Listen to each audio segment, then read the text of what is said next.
before, we're always talking about shadow work because that's what it actually comes down to. Authenticity is the most attractive thing that you could ever stumble across.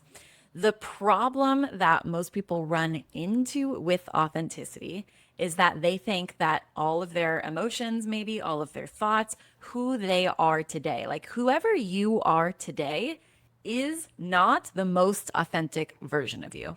Why?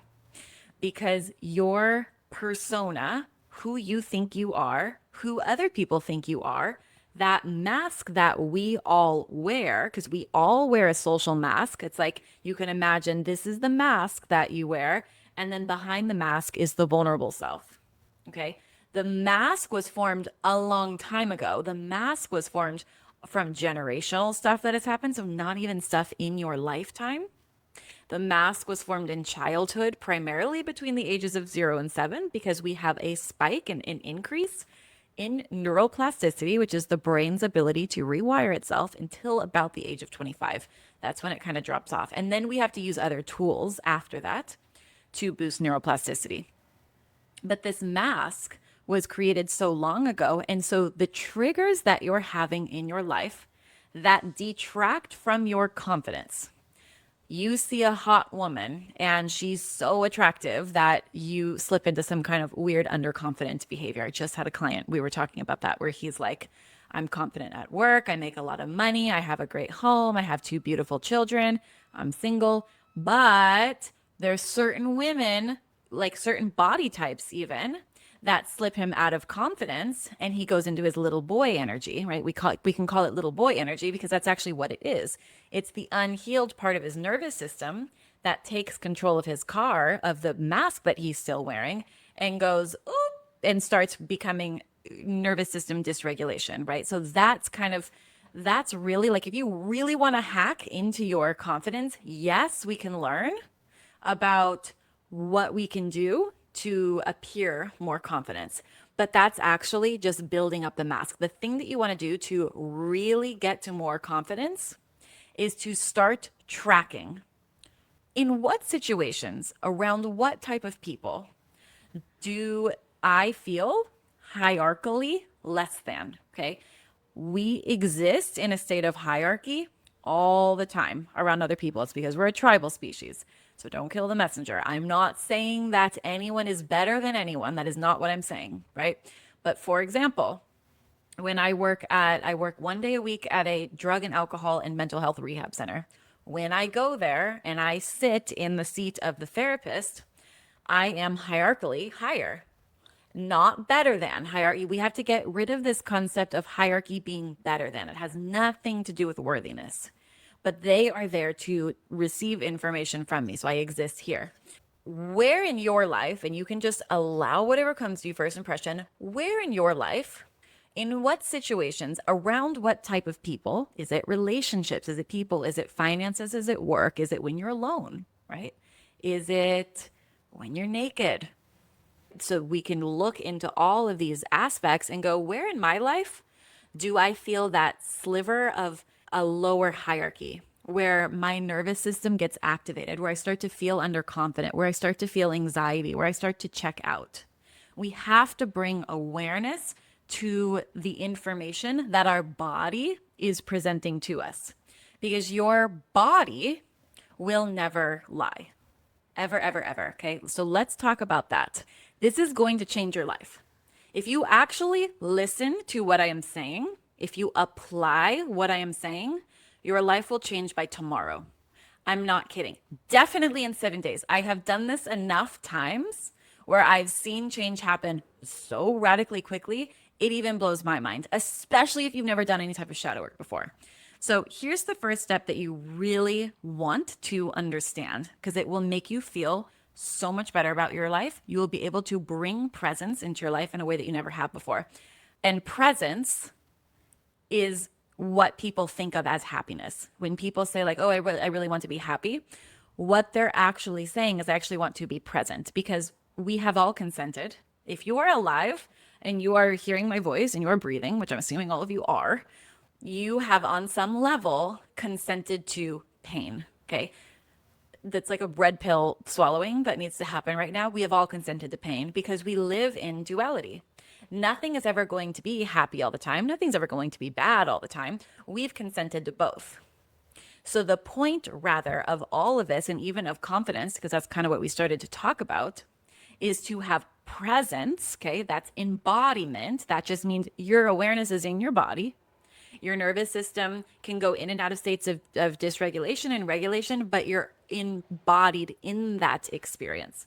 Presence is what people think of as happiness, because when you're present, you're not labeling happy as being good and sad or angry or whatever, right? Whatever negative thing that you might be experiencing, you're not labeling it as bad. It's the label that gets us into trouble. Presence is saying I can remain embodied in all situations, and that's the key to confidence. So I'm going to look at the questions. We're going to go back to why the body never lies. My problem is I can't even get motivated to get out of bed every day.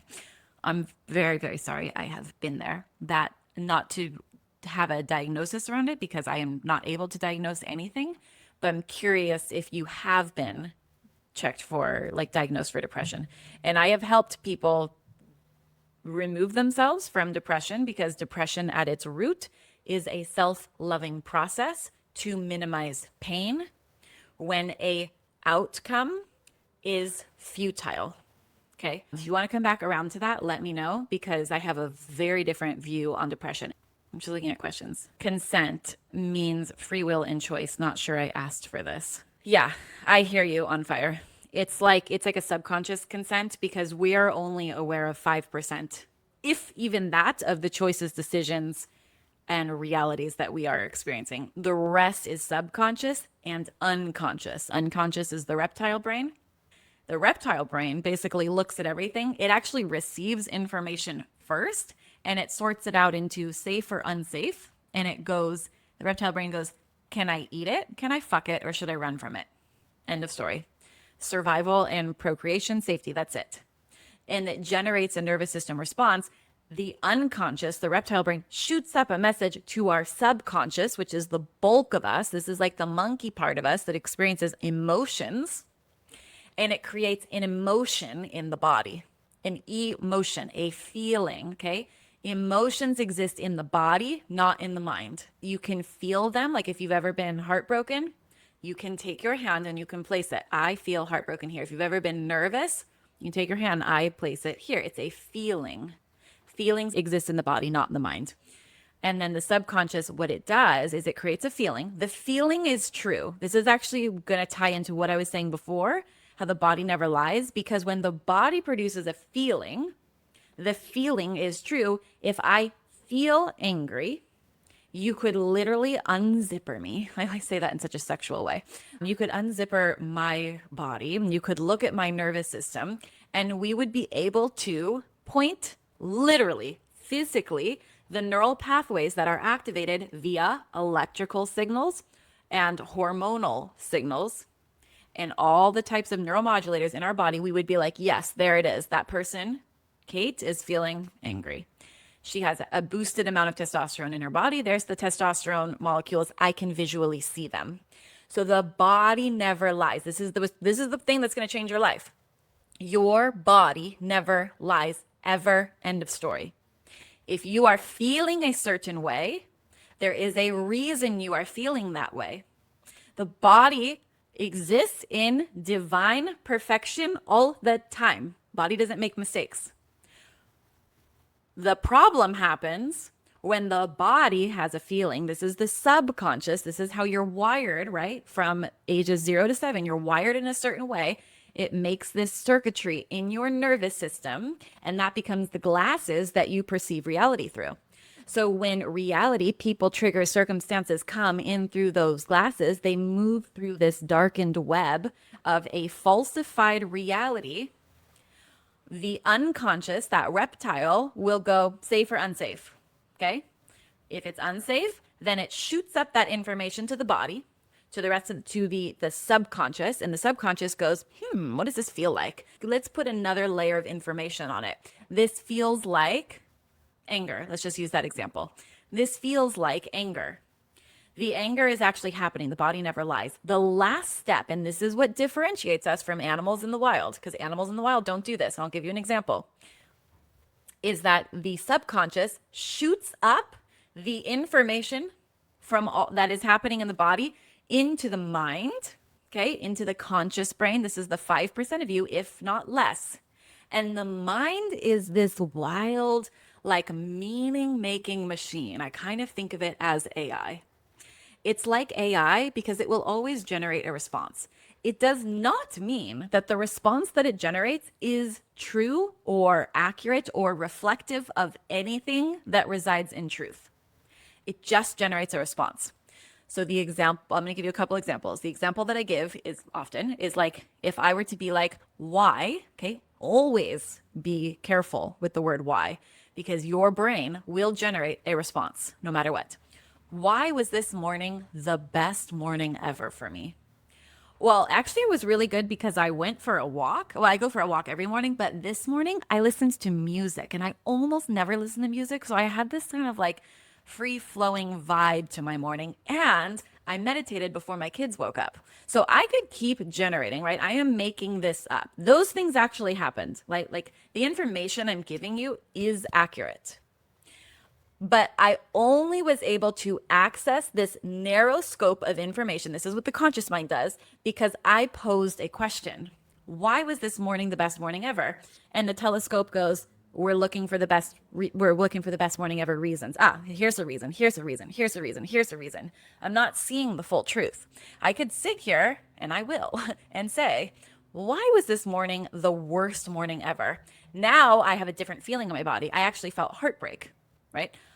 Okay, I'm processing a little bit of heartbreak. I'm processing some uncertainty. I feel anxiety here. It was the worst morning ever because instead of listening to my favorite podcast where I learn about spirituality and it's my favorite part of the morning, I succumbed to listening to music. And I didn't get that extra oomph of information that I really wanted to set my day off correctly. And even when I meditated, it took me 5 minutes to get into it because I didn't get into it. Blah, blah, blah, blah, blah. Okay. Telescope. Why was this morning the worst morning ever? This is what we do all day long without realizing it. Telescope. Here's the reason. Here's the reason. Here's the reason. None of what my brain is generating is accurate. It happened, sure, but I'm applying a meaning to it. Nothing actually has meaning. Everything exists in neutrality. Everything exists in neutrality. It's when it comes through the web of how I am wired, it creates a certain felt sense in the body and in the nervous system. And the last to know and the least informed is my conscious thinking brain. It plops a meaning on it. And why does it plop a meaning on it? Because it must make sense of reality. It must make sense of the feelings in the body. The brain does not like open-ended questions. The thinking brain does not like uncertainty. So if there's uncertainty in my life, my brain's going to identify a reason. And here's the kicker, is that the brain will often apply a meaning that is very constrictive, that is very fear-based for survival reasons. If I am in a forest clearing, okay, we're going to talk about that. We're going to talk about the emotional refractory period. If I am in a forest clearing, you can imagine I'm here, or you imagine yourself in a beautiful forest clearing, and you have off to one side like your favorite meal or your favorite dessert, something that's like really hits home for you, something that's like so delicious, and you're starving. And it's this beautiful scene. You're like, oh my gosh, I get to go eat this beautiful meal, da da da da. Now freeze frame that. Okay, you're starving, you're about to go eat your favorite meal, your favorite dessert. And a tiger jumps out at the other corner of your periphery. If you freeze frame that, you have your favorite meal, yummy, pleasurable feelings, good vibes. And threat comes out, tiger jumps out at this side. There's no questioning. There's no free will in that circumstance if it's a real tiger. That's the key. If it's a real tiger, there's no free will because your body exists in a state of self-love all the time. And because your body loves you, it's going to orientate all of its resources. It's going to focus on the threat, and it's going to take blood flow out of your digestion. It's going to put blood flow into your extremities. It's going to do all these processes inside of you that you're not even aware of, that you're not even thinking of. So that, why? So that you can run. so that you can run and run and run and run and potentially even fight, which is where anger comes from. Okay. When you are running away from that tiger, let's say this happens, you're running away from that tiger, are you running toward that meal that you really want? No. You go into binary thinking when there's threats in our life. Okay. When there's a threat in your life, you go into binary thinking. Survival, I need to survive. There's a threat, I need to run away. That's it. You're only moving away from what you don't want. So if you're sitting here and you're like, I really want to manifest getting out of depression. I really want to quote unquote manifest. I really want to quote unquote manifest more abundance. I really want to manifest more confidence. I really want to manifest my soulmate, right? Like I really want to be in a healthy relationship. I really want to manifest my life purpose. I really want to manifest happiness. Like whatever it is that you want, you have to be very, very careful that you are not running away from a metaphorical tiger in your life. Because if you are reacting, remember, there's no free will in that fear. If you are reacting to a metaphorical tiger in your life, if you are reacting to the stress in your life, you are running old programs of your consciousness that was developed a long time ago, and you are running from something. You will never get to where you want to go. You're not going to be running away from an actual tiger and in your head being like, okay, I'm running, right? The tiger's behind me, but I really want to end up somewhere tropical with like a hot lover. You're never going to get there because your brain can't actually hold those two polarities at the same time. Now, the issue is that we don't have tigers chasing us, most of us, like real tigers. We have perceived threats to our sense of self. And if you've been with me on this live so far, you remember that in the very beginning, we talked about confidence. We talked about that mask. The mask is the perceived sense of self. Now, the mask was developed from a place of self-love because, example, if I'm a child and I have a need for, let's make it really basic, I have a need for love, but I am getting shamed instead, then what my body does in a state of heightened neuroplasticity is it goes, hang on, having a need for love is not getting met, and needing something that I can't get met myself, and I have zero empowerment to control the parents, caregivers, teachers, this and that in my life that are supposed to be meeting my need for me.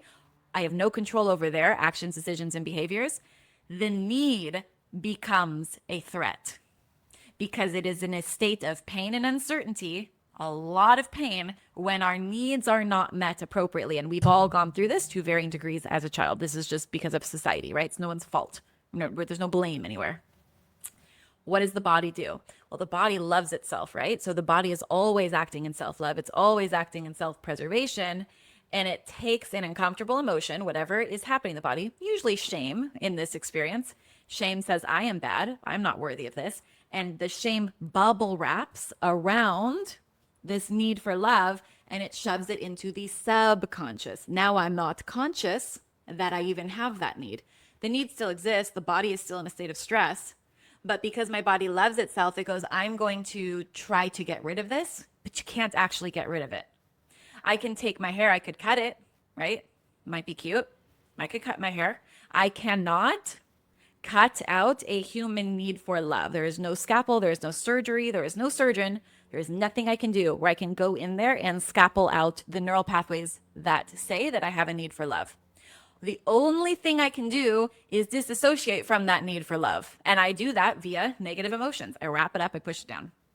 Then, okay, here's the mask part. I split. I have a mask self that goes, I'm independent. I don't need love.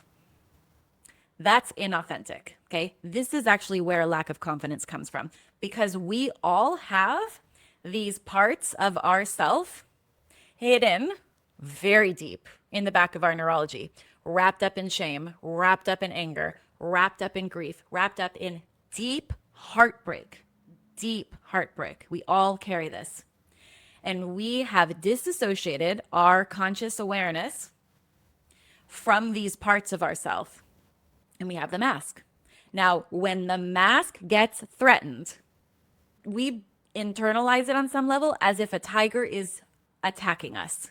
And what do? We go, I don't like this. This is all subconscious. Okay. The subconscious is the mammalian body because we are mammals, and mammals are always moving what? Toward pleasure and away from pain reactively. That's what animals in the wild do. I'm going to move toward pleasure and move away from pain. I don't need to logically think about it. That's just what animals do. We are animals. So, left up to our own devices, we are not experiencing anything new in our life. We are reacting to how our mask was wired to protect the vulnerable parts of ourself that we have shoved in the back of our nervous system. And then we are trying with our little tiny logic brain, right, which is the least informed and the last to know, to maintain states of confidence, to maintain states of happiness, to maintain states of peace. And those high level states are absolutely impossible if you have stuff shoved in your nervous system, if you have parts that have authentic needs. There's no amount of mindset work, Tony Robbins work, manifestation work. There is no amount of positive affirmations. There is no amount of Amy Cuddy is like power postures. There's no amount of that I could ever do that will change the fact that there's a part of me that needs love. The only thing I can do, and this is what, again, differentiates us from animals in the wild, is I have this human capacity, and you do too, to turn toward my pain. We have that choice. That's where free will exists. That is how you actually get more free will. And I'll explain why. Because we have the free will capacity to do that, when I say turn towards my pain, what I mean by that is I have the capacity to turn into my body, to look at how I'm hardwired that is holding that emotional pain, because I know I can see linear time. That's the conscious mind. Subconscious doesn't have linear time, but the conscious mind can see linear time. And I can say, hey, I know that in linear time, if I take my awareness, I choose with my free will to go inside to the body where the pain exists, and I understand the pain. I unwrap that bubble wrap. I allow myself to feel my feelings without attaching some kind of weird, fucked up narrative around it. Oh, I suck. I'm not good enough. This always happens to me, blah, blah, blah, blah. Okay. We have to detach from the meaning we're placing on it. The part of your brain that comes up with meanings, this is the conscious mind, is the same part of your brain that lies. Okay. So if you're sitting here and you're like, yeah, but I can't do this because I suck. Okay, well, that's a lie. Like, it's a literal lie. Now, the feeling in the body is true, right? If we were to unzipper you, you might be feeling shame. You might be feeling guilt. You might be feeling ick, right? You might be feeling the self-disgust. That's fine. It's all neutral. You might be feeling that way. But when we take our attention into our feelings and outside of the narrative in our head, we unwrap the bubble wrap and we get to gold. Authenticity. This is where our authenticity lives. This is what makes you so magnetic, so sexy, so attractive, to the point that you will, if you unwrap this bubble wrap and you get to your authentic gold, you will be unstoppable. Why? Because it takes a lot of effort for the body and the consciousness to maintain all of these splits. We work so fucking hard to maintain the mask that we think that we need to be in order to avoid the needs and boundaries that we have. And they're not fulfilling us. The mask doesn't fulfill us. Here's what will fulfill you. Again, you choose with your free will to take your awareness inside. You unwrap the bubble wrap and you get to the gold. Because you've probably heard me say this before if you've been here with me live before, but the gold is always one of three things. And you might want to write this down if this is vibing with you. The gold is always one of three things. The gold is either a repressed truth or a desire. A desire, right? Desire, authentic desire, always fuels consciousness. Always. Okay? And let me break that down a little bit more just because I want to make it very, very, very clear. If somebody says, well, I desire alcohol, I desire to be drunk all the time, it still stands true. Desire fuels consciousness, but we have to break it down. Why? If you were to be able, let's just say you could be drunk all the time. What feeling in your body would that give you that you want more than anything? Oh, peace. Great. You want peace. The vehicle to get to peace, we can all look at and say is not being drunk all the time, but they lack flexibility in their prefrontal cortex. This is where play comes into play. This is where play comes into play. Play is very neuroplastic. You can't be in play and stress at the same time. Play boosts neuroplasticity because it creates contingency plans in the prefrontal cortex. Contingency plan meaning if I want peace, A, then I need B, alcohol. When you start playing with it, play is imaginative, play is the subconscious. When you start playing with it, you can start to imagine, hey, I really want peace. I wonder if there's options C, D, E, F, G, Z, Y flowers, if there's options of clouds and unicorns, right? It's illogical because subconscious is illogical. The conscious mind thinks it's logical, but it's actually just making up lies about everything. So we have to look at if the desire that you have, if you get to that gold, right? And it's like some kind of desire where you're like, ooh, that harms self or others, then you got to take it deeper. If I were to get that thing, what feeling would that give me that I want more than anything? And sometimes you have to ask that question a couple times till you get to a value system, okay? The gold, one of three things: repressed truth or desire, an unmet need. What need is it? I need love. I need touch. I need support. I need validation. I need to be heard. I need to be seen. I need freedom. I need my voice to be heard. I need comfort. I need regulation. I need safety. There are so many human needs. I'm not even gonna go through them. Go Google search it. What are the human needs? Emotional, physiological, physical, spiritual, sexual. We all have these needs, okay? Go look at, ooh, I want that need, but I'm not actively getting it met. Because here's the thing. If you have a need happening in your body, the need is generating momentum in your life. If you are not consciously meeting that need via this process of shadow work I'm talking about, your body and brain will come up with some kind of weird manipulative way to get that need met. Like the alcohol example. I need peace. What a beautiful need that is. I need peace. If you're not actively getting the need met for peace, your body will go, oh, I know, I still need peace. It's like the receptor site. This is how needs work. There's a receptor site that's just waiting for peace to come in, the molecules of peace. If that receptor site stays empty for too long, you lose free will because your nervous system gets overwhelmed relative to not getting its needs met, and it becomes a survival threat. So if you're not actively getting your needs met, you will manipulate people and others. And we all do this, so this is not bad, right? But people hate that word manipulation. But we will. We will manipulate circumstances. We will manipulate our personality. We will manipulate just everything. We will manipulate everything subconsciously to get that need met. Stop. Get the need met directly. But what does that require you? It requires you to understand the need. How do you understand the need? You take your awareness and you do what animals in the wild can't do, and you turn towards your pain. That's it, okay? So we have, I know I'm going back to the three things. I haven't closed that loop yet. An unmet need, an authentic truth or desire, and the last one is an authentic boundary. A boundary. And we got to talk about boundaries for a minute here, because boundaries are not, boundaries are not what I say no to. I think I used this example on the last live. A boundary is all that it is what defines me from you. Your favorite color might be blue. My favorite color is pink. That's a boundary. Because when I know that my favorite color is pink, you can imagine there's like a bubble around me that's pink. I know where my sense of self ends. It's very clear. It's very defined. My favorite color is pink. If your favorite color is blue, then I know that your favorite color is blue. And you can imagine a blue bubble around you. And then our bubbles can meet very close. The bubbles, in fact, can get as close as possible because we each know where I end and you begin. And that's intimacy.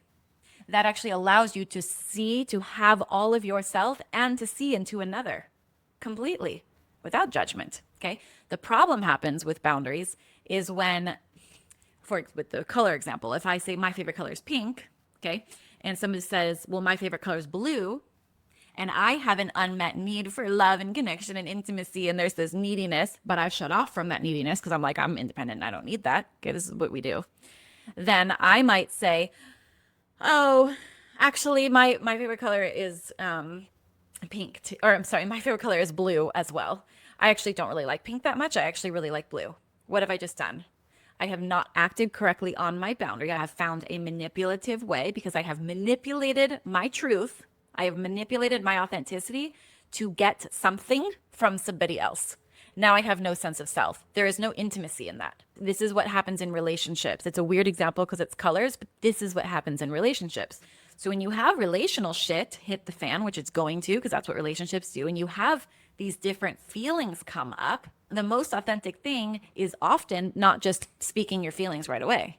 It's not always, I mean, sometimes it is, but it's not always being like, well, you made me feel this way, or, well, you did this, well, you did this. You guys stop looking outside of you and instead do what animals in the wild can't do. Look inside of you, understand the feeling enough until you are able to unwrap the bubble wrap, get to the gold. And then here's what you do. This is intimacy. You bring that gold to your partner that you're in a relationship with, assuming it's a safe relationship, right? Assuming it's not super toxic. Because then if it's super toxic, that's a different story. You bring them the gold. You say, I have a need for this. Can we talk about it? Right? Like this is a sense of self. This is a boundary. I have this desire, right? So you're bringing the gold. You're not bringing the chaos. You're not bringing the dysregulation, because when you take action, we're going to go back to the tiger. If you've been with me this whole session here, if a tiger is chasing you, that's dysregulation. You're never going to end up where you want to go. So relationally, if you are just speaking your feelings all the time from a place of reactivity without taking the time to understand what your gold is, you are basically communicating to your own subconscious that you are going to continue to act on that reactivity. Oh, I feel anger. The thoughts attached to the anger must be valid. And so therefore I act on it. And the subconscious will only believe what you take action on. And if you are taking action constantly from anger or pity or codependency or sadness or loneliness or not being loved enough, whatever, right? And you haven't de-enmeshed the thoughts with that feeling, and you are acting from that place of reactivity, you will never get to where you want to go, because you're running away from a metaphorical tiger and you're communicating to your subconscious, hey, this is a good pattern. We like this neural pathway. Let's build more. Your subconscious doesn't give a shit. Subconscious goes, great. Well, if it's working for you and if it's keeping you safe, we're going to pack on some more cement onto this neural pathway. So the point is not to bulldoze yourself with positive affirmations. The point is not to override all of it by just saying, I'm fine. This is good. This is, my anger is not valid, right? Like everything the body produces is valid, but you have to take your awareness and you have to get to the gold. Okay, that was a mouthful. Did you guys follow? I talk really fast when I get excited. I'm trying to slow down, but I'm always excited. So there it is.